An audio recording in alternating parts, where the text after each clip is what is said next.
All right. So we got the car jacked up right now. We have emptied out all the fuel from the tank, and oh my God, it looked like brown water and sugar. It was bad. I guess the fuel tank's behind this cover back here. Here's a fuel filter. Holy shit moly. That motherfucker is rusted yellow. I don't know. Look at that. Look at that filter. Oh, it's bad. Oh, it's got a Holly pump on there. That's nice, dude. So yeah, we're getting all the fuel out. We're gonna clean the whole system completely. What's the next step, George?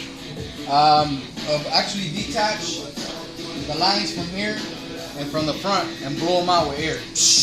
Make sure there's nothing in there. It's all clean. Get a new fuel filter, obviously. Put fresh fuel in the tank, and then take care of the carburetor. I'm sure the carburetor is gonna need to be blown out. A little touch up. Yeah. A little bit of work on it, because last thing you want to do is try to start the car with the fuel that's inside the car right now, because I'm sure there's some residue and shit like that. Oh, definitely. That's in there. So awesome. once we get that going, we got fresh fuel. Then we'll go lube the piston walls. We'll proceed to putting a little bit of mystery oil inside the cylinders, and let that sit for like 24 hours. And then the next day, we'll try to crank her with a new battery. Yeah. We gotta get a new battery. So all right, sweet man. Look at this thing down here, guys. Let's see if you can see. No rust anywhere. Look at the inside of the spare tire. Everything is 100%, zero rust. Look at this. None of these sections here. Yeah. On So the now body. what we're gonna do is We need to uncap that. I'm gonna try to take this out if it's not too hard, so we can reach in there and maybe with a rag clean any residue or any dust that's in there. Take a look at it. Take a look at it. You know, check the level. That's the level, fuel levels. If we have to remove it, we'll remove it. You know. I mean, you know, But it I might just be want to fine. make sure. I want to make sure that we don't run into any fuel issues. 'Cause Yeah. by taking care of all this, then it just takes that off the list, and we know that we don't. At this have any point, fuel. I know that I could say we could overrule that there's no rust in the tank, because we didn't see any kind of rust. We just saw bad fuel. No. The car, I doubt that. The car's been.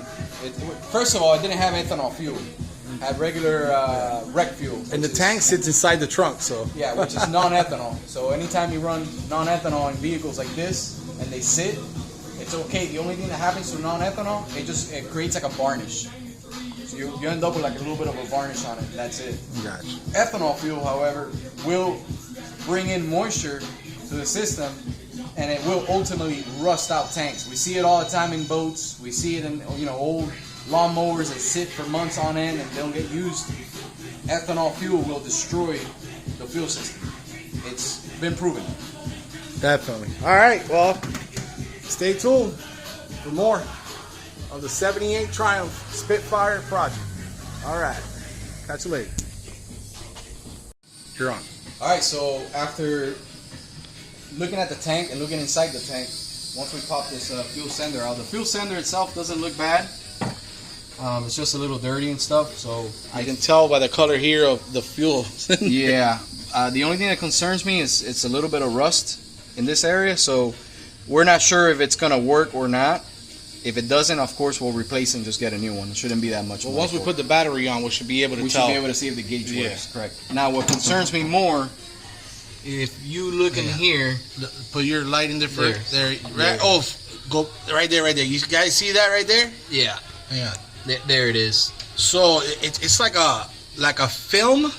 Like, I think they put a protective film right inside the tank. It seems like the tank got some sort of a treatment.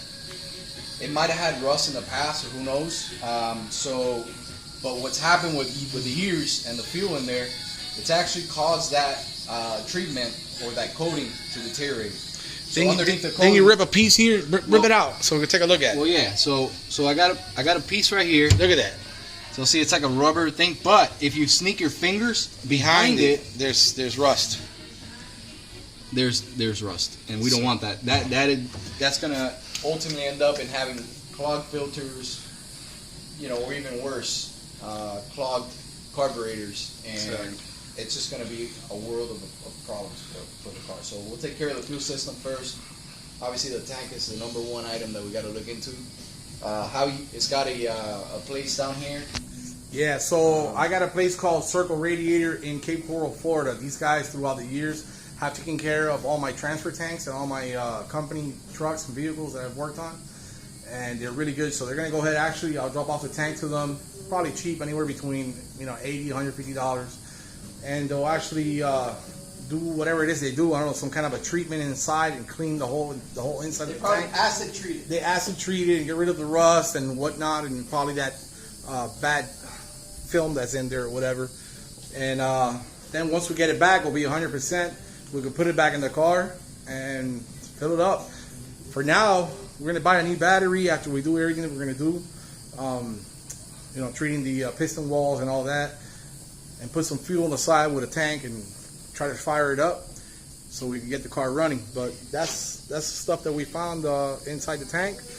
So stay tuned for more. We're gonna keep jumping on this. I'm gonna keep recording more videos. This is gonna be a fun project. All right. All right. So here we are tackling getting the gas tank out. We removed all the bolts, the inner bolts. We had to take part of the top off completely here. The firewall, or I guess you want to call it that. Look at this car, dude.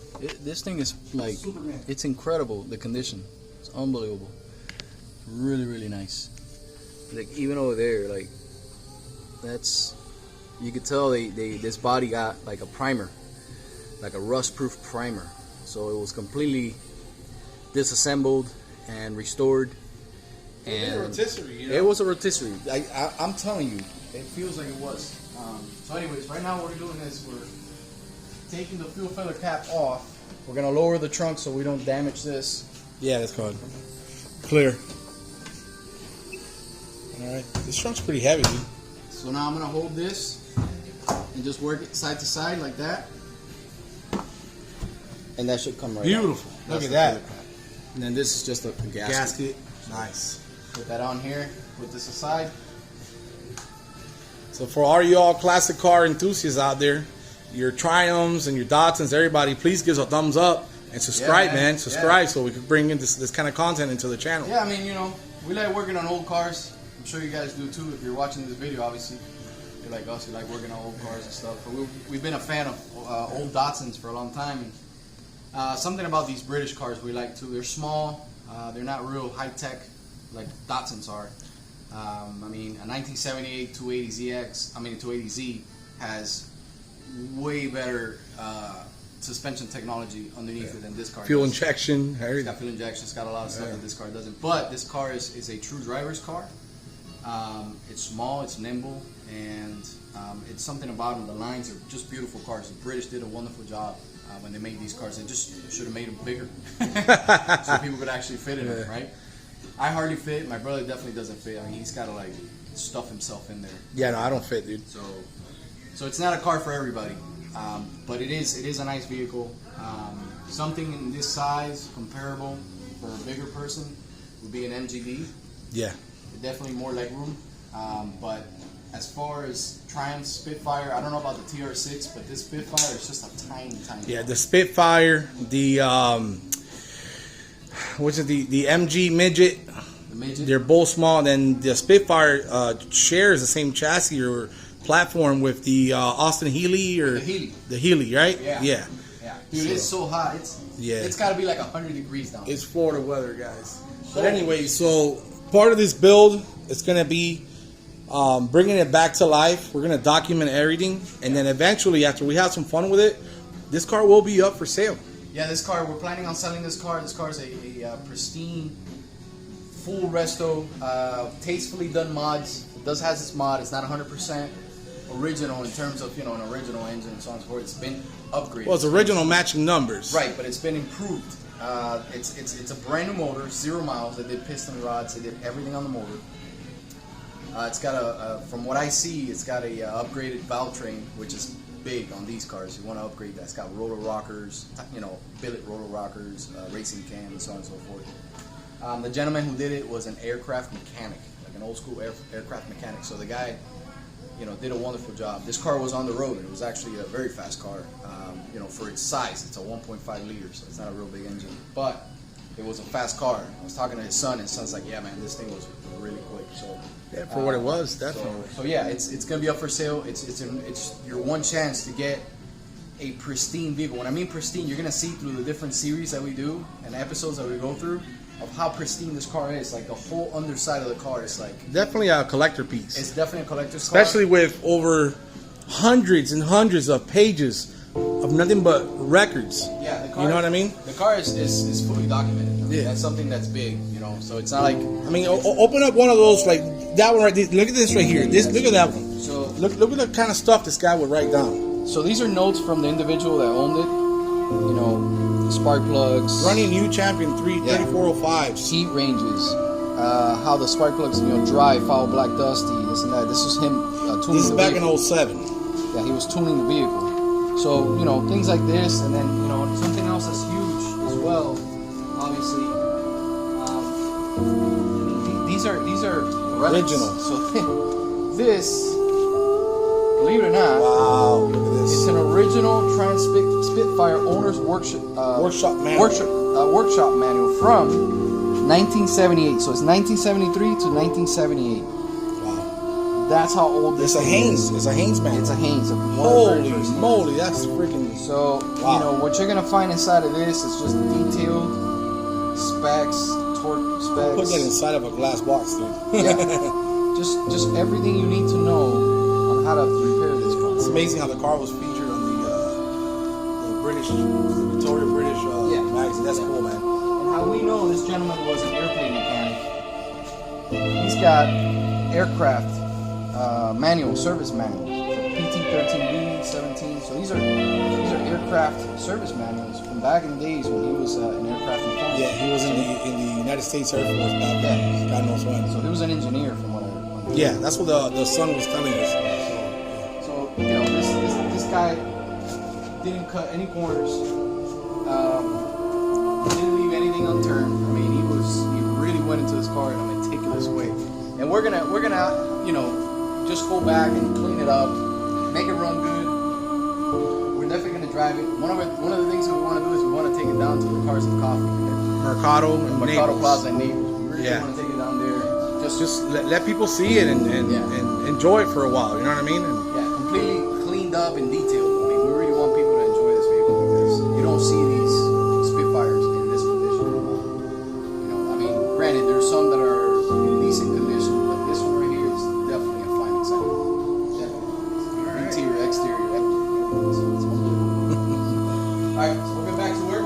Get Yep. this tank out of here. so listen, guys, we're gonna stop this here and stay tuned for episode 2. All right, I don't want to put everything out in one video, so stand by, stay tuned in, give the like, hit the bell button, subscribe. Please subscribe. I promise I will keep bringing content. Not everything has to be a Datsun content. I know the channel's called Daily Driven Datsuns, but we do all classic cars. So stay tuned in for build series and all kinds of stuff. All right, peace. Dale.